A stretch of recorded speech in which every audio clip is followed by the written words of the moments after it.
मराठी सिनेसृष्टीत असे अनेक चित्रपट होऊन गेले जे आजही प्रेक्षकांच्या मनात घर करून आहेत. या चित्रपटांनी बॉक्स ऑफिसवर प्रचंड यश मिळवलं. त्यातील एक चित्रपट म्हणजे आयत्या घरात घरोबा.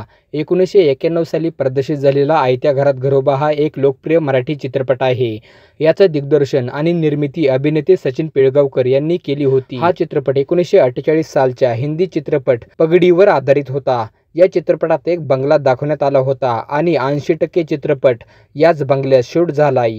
तुम्हाला माहिती आहे का हा बंगला कुठे आहे ते? आयत्या घरात घरोबा हा चित्रपट एका गरीब पण मनमिळावू माणसाची गोपीनाथची कथा आहे. दरवर्षी जेव्हा श्रीमंत आणि उच्चभ्रू कीर्तिकर कुटुंब 3 महिन्यांच्या सुट्टीत लंडनला जातं तेव्हा गोपीनाथ त्यांच्या आलिशान बंगल्यात गुपचूप राहतो. या दरम्यान गोपीनाथची भेट काशीराम या माणसाशी होते ज्यांचं स्नॅक सेंटर कीर्तिकारांनी पाडलेलं असतं. त्यानंतर या बंगल्यात अनेक मजेशीर घटना घडतात. खरे कीर्तिकर परत येतात मात्र ओळख लपवून आणि गोपीनाथ शेवटी कशा प्रकारे सगळ्यांचे आयुष्य मार्गी लावून पुढे निघून जातो हे या चित्रपटात दिसतं. या चित्रपटात अशोक सराफ, सचिन पिळगावकर, सुप्रिया पिळगावकर, लक्ष्मीकांत बेर्डे, राजेश्वरी सचदेव, प्रशांत दामले, किशोरी शहाणे हे कलाकार होते. सचिन पिळगावकर यांनी दिलेल्या माहितीनुसार चित्रपटात दाखवण्यात आलेला हा बंगला सेट नसून खरा बंगला आहे. हा बंगला जुहू येथे आहे मात्र तो महाग असल्याने तिथे इतर कोणत्याही मराठी सिनेमाचं शूटिंग झालेलं नाही. सेट उभा करू शकत नसल्याने सचिन यांनी या बंगल्यात शूटिंग करायचं ठरवलं कारण कीर्तिकर कुटुंब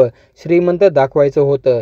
याच दरम्यान त्यांची मुलगी श्रेया 1 वर्षाची झाली होती. ती देखील या चित्रपटाच्या छोट्याशा सीनमध्ये आहे. चित्रपटाचे संगीत अरुण पौडवाल यांनी दिले आहे. यामध्ये ही प्रेमनगरी, माझी प्रेमनगरी आणि या रे या खवया, पिझ्झा समोसा शेवया अशी गाणी खूप प्रसिद्ध झाली. आजही हा चित्रपट आवडीने पाहिला जातो.